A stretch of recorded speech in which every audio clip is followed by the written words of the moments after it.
ଘରେ ସ୍ତ୍ରୀ ସହିତ ଝଗଡ଼ା କରି ଭୁବନେଶ୍ୱର ଆସିଯାଇଥିଲେ ଖୋର୍ଦ୍ଧା ଜିଲ୍ଲାର ପ୍ରକାଶ ବାବୁ। ଖୋର୍ଦ୍ଧା ଜିଲ୍ଲାରେ ଗୋଟିଏ ସିକ୍ୟୁରିଟିର ଜବ୍ କରନ୍ତି ପ୍ରକାଶ ବାବୁ।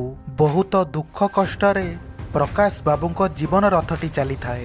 ହେଲେ ସେଦିନ ପରିବାର ଭିତରେ କାହିଁକି ଝଗଡ଼ା ହୋଇଥିଲା, ସମ୍ପୂର୍ଣ୍ଣ ଘଟଣାଟି କ'ଣ ଥିଲା, ସେହି ସମ୍ପୂର୍ଣ୍ଣ ଘଟଣାଟି ଜାଣିବା ପୂର୍ବରୁ ଆପଣ ଯଦି ମହାପ୍ରଭୁ ଶ୍ରୀ ଜଗନ୍ନାଥଙ୍କୁ ଆରାଧ୍ୟ ବୋଲି ମାନନ୍ତି ତେବେ କମେଣ୍ଟ ବକ୍ସରେ ଜୟ ଜଗନ୍ନାଥ ବୋଲି ଲେଖନ୍ତୁ। ଖୋର୍ଦ୍ଧା ଜିଲ୍ଲାର ପ୍ରକାଶ ବାବୁ ପେଶାରେ ସେ କରନ୍ତି ସିକ୍ୟୁରିଟି ଗାର୍ଡର ଜବ୍। ପ୍ରକାଶ ବାବୁଙ୍କ ପରିବାର କହିଲେ ବିଧବା ମାଆଟିଏ, ସ୍ତ୍ରୀ ଆଉ 2 ପୁଅ। ପ୍ରକାଶ ବାବୁ ଯେତିକି ରୋଜଗାର କରୁଥିଲେ ସେଥିରେ ତାଙ୍କର ସଂସାର ରଥଟି ଭଲ ଭାବରେ ଚାଲୁଥିଲା। ହେଲେ ଗୋଟିଏ ଦିନ ପ୍ରକାଶ ବାବୁଙ୍କ ସ୍ତ୍ରୀ ତାଙ୍କୁ କହିଲେ, ମୁଁ ପରିବା ଆଣିବାକୁ ମାର୍କେଟ ଗଲାବେଳେ ମୋତେ ବହୁତ ଅସୁବିଧା ହେଉଛି, ସେଥିପାଇଁ ଆମେ ଗୋଟିଏ ସ୍କୁଟି ଗାଡ଼ିକୁ ଇନଷ୍ଟଲମେଣ୍ଟରେ ଆଣିବା। ଏହି କଥାଟିକୁ ଶୁଣିଲା ପରେ ପ୍ରକାଶ ବାବୁ ତାଙ୍କୁ ବୁଝାଉଥାନ୍ତି ଯେ ତୁମେ ତ ଜାଣିଛ ମୋର ମାସିକ ଦରମାରେ ଘରଟି ଚାଲିବା ବହୁତ କଷ୍ଟକର, ସେଥିରେ ପୁଣି ମୁଁ କେମିତି ଗୋଟିଏ ସ୍କୁଟିଟି ଆଣିବି, ଆଉ ସ୍କୁଟି ଗୋଟେ ଆଣିଲେ ତାର କିସ୍ତି ମାସକୁ ମାସ କିପରି ଆମେ ଭରିବା।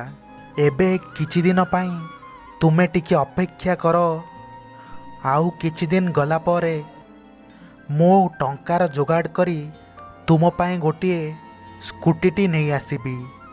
ଏହିସବୁ ଘଟଣାକୁ ନେଇ ସ୍ୱାମୀ ସ୍ତ୍ରୀଙ୍କ ଭିତରେ ଝଗଡ଼ା ହେବାରୁ ପ୍ରକାଶ ବାବୁ ଦୁଃଖରେ ଭାଙ୍ଗି ପଡ଼ିଲେ, ଆଉ ଦୁଃଖରେ ସବୁକିଛି ଛାଡ଼ି ଟ୍ରେନ୍ ଧରି ପୁରୀ ଚାଲି ଆସିଲେ। ଏହି ଭିତରେ ସେ ଫୋନ୍ଟିକୁ ମଧ୍ୟ ଘରେ ଛାଡ଼ି ଦେଇଥିଲେ। ଦିନ ସାରା ସେ ମନ୍ଦିର ଆଉ ଆନନ୍ଦ ବଜାରରେ ବୁଲିଲେ, ଆଉ ତାପରେ ସେ ସ୍ୱର୍ଗଦ୍ୱାରକୁ ଯାଇ ପୋଡ଼ା ଯାଉଥିବା ଶବମାନଙ୍କୁ ଦେଖି ନିଜର ମୋହ ମାୟା ତ୍ୟାଗ କଲେ। ଆଉ ସନ୍ଧ୍ୟା ହେବାରୁ ମହାପ୍ରଭୁ ଶ୍ରୀ ଜଗନ୍ନାଥଙ୍କ ସନ୍ଧ୍ୟା ଆଳତୀକୁ ଦର୍ଶନ କରି ସେଠାରୁ ସେ ସମୁଦ୍ର ଆଡ଼କୁ ଚାଲିଲେ। ତାପରେ ସମୁଦ୍ର ପାଖରେ ଥିବା ଗୋଟିଏ ଜଳଖିଆ ଦୋକାନକୁ ଯାଇ ସେଠାରେ ଗୋଟିଏ ପ୍ଲେଟ୍ ବରା ମଗାଇ ଟଙ୍କା ପାଇଁ ଯେତେବେଳେ ପ୍ୟାକେଟକୁ ଚେକ୍ କଲେ ସେତେବେଳେ ସେ ଜାଣିବାକୁ ପାଇଲେ ଯେ ତାଙ୍କ ପର୍ସଟି ପ୍ୟାକେଟରେ ନଥିଲା। ପର୍ସରେ ପାଖାପାଖି ତାଙ୍କର 1500 ଟଙ୍କା ଥିଲା। ସେହି ଟଙ୍କାଟିକୁ ସେ ରଖିଥିଲେ ଯେତେବେଳେ ସେ ଘରକୁ ଫେରିବେ ସେତେବେଳେ ସେ ତାକୁ ବ୍ୟବହାର କରିବେ। ଏତେ ବଡ଼ ପୁରୀ ସହରରେ ସେ ରହିବେ କେମିତି ଆଉ ଘରକୁ ଫେରିବେ କେମିତି, ଏହିସବୁ କଥା ସେ ଭାବୁଥାନ୍ତି। ସେଠାରୁ ସେ ନୀଳଚକ୍ର ବାନାକୁ ଚାହିଁ ମନରେ ମନରେ କହୁଥାନ୍ତି, ହେ ବଡ଼ ଠାକୁରେ, ତୁମ ଧାମକୁ ଆସିଥିଲି ଟିକେ ଶାନ୍ତି ପାଇବା ପାଇଁ, ହେଲେ ମୋ ସହିତ ଏପରି ଏକ ଘଟଣାଟି ଘଟିବ ମୁଁ କେବେ ବି ଭାବିନଥିଲି। ମୁଁ ଏବେ କ'ଣ କରିବି, କେମିତି ଗାଁକୁ ଫେରିବି? ଏ ଦିଗହରାକୁ ଦିଗ ଦେଖାନ୍ତୁ ମହାବାହୁ।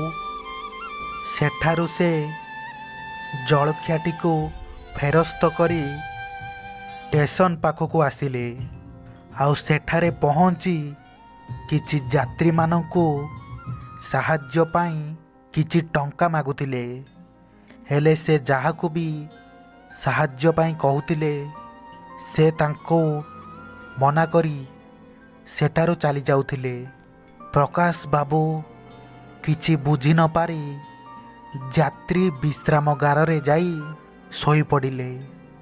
କିଛି ଖାଇ ନଥିବାରୁ ନିଦ ଆସୁନଥାଏ ତାଙ୍କୁ।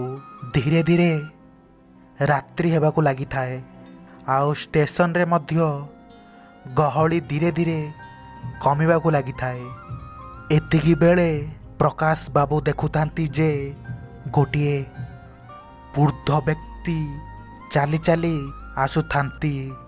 ଧୀରେ ଧୀରେ ସେହି ବୃଦ୍ଧ ଜଣକ ଚାଲି ଚାଲି ଆସି ପ୍ରକାଶ ବାବୁଙ୍କୁ ପଚାରିଲେ, ବାପରେ କ'ଣ ହେଇଛି ତୋର? ମୁଁ ତତେ ବହୁତ ସମୟ ହେଲାଣି ଦେଖିଲେଣି। ତୁ କେତେ ଲୋକଙ୍କୁ ପଇସା ମାଗୁଥିଲୁ, ହେଲେ କେହି ବି ତତେ ଦେଲେନି। କ'ଣ ହୋଇଛି ତୋର ତୁ ମୋତେ କହିପାରିବୁ?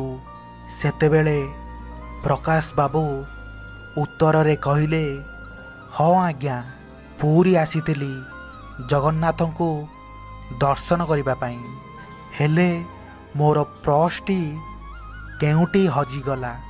ଘରକୁ ଫେରିବା ପାଇଁ ଟଙ୍କାଟିଏ ବି ମୋ ପାଖରେ ନାହିଁ, ଆଉ ସକାଳରୁ କିଛି ଖାଇବି ନାହିଁ।